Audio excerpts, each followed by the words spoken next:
Welcome back students. In this video we will discuss this theorem जो ये कहती है कि कोई भी if you have linear transformation that linear transformation is continuous if and only if it is bounded. और ये जो रिजल्ट है it holds only in case of linear transformation. किसी भी ट्रांसफॉर्मेशन के ऊपर में होल्ड नहीं करेगी, just for linear transformation it is holding. Okay, now let us prove it. Firstly we will do the forward proof. Let us assume कि T is continuous. Forward proof. If T is continuous, we will show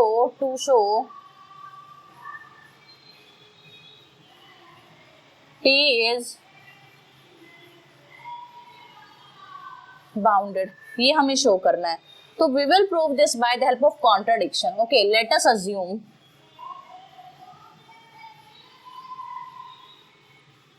T is not bounded.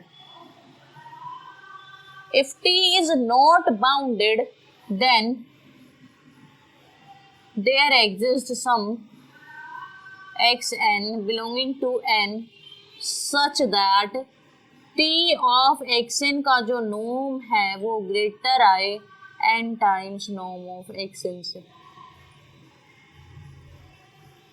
Not for all, हमने एक लिया है particularly कि there exist, एक तो वहां पे एग्जिस्ट करेगा, may be more than one there will exist but at least one should be there. Okay, तो ये हो गया।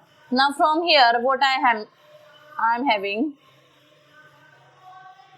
T of xn divided by n times norm of xn is greater than 1. I divided both sides by n into norm of x. So it will be T of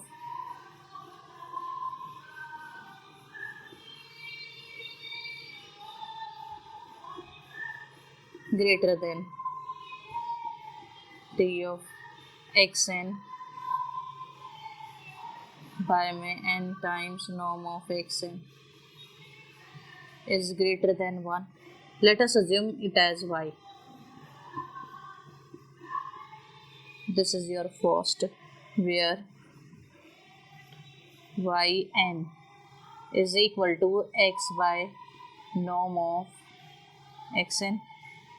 Now taking limit n goes to infinity, norm of yn is equal to norm of xn upon में n times norm of xn, and outside this complete we have limit n goes to infinity.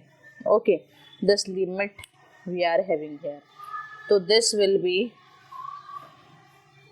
0 you have, so this imply yn is converging to 0, but T of yn is going to 1, not going to 1, it is greater than 1, तो ये तो 0 पे जा ही नहीं सकता.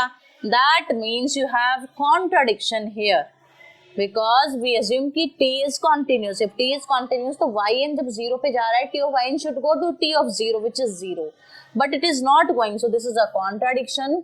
So what you have, this imply T is bounded. Done. Now backward proof you have कि let T is bounded. If your T is bounded, this imply T of x का norm should be less than equal to k times norm of x. I am not writing the thing कि for every x there exists a real number k greater than equal to 0 such that this holds. Okay, now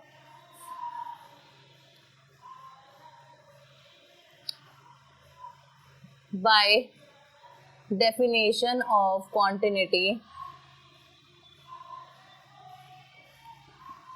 for every epsilon greater than 0 there exists delta greater than 0 such that whenever x minus y का norm less than equal to हो, less than हो delta से, तो आपका t of x minus t of y का norm किससे छोटा आना चाहिए, less than epsilon. That thing we will show here. It will be t of x minus y. Now by definition कि t is bounded, I can write this. I can write now from here it is less than delta, so k times it is less than delta.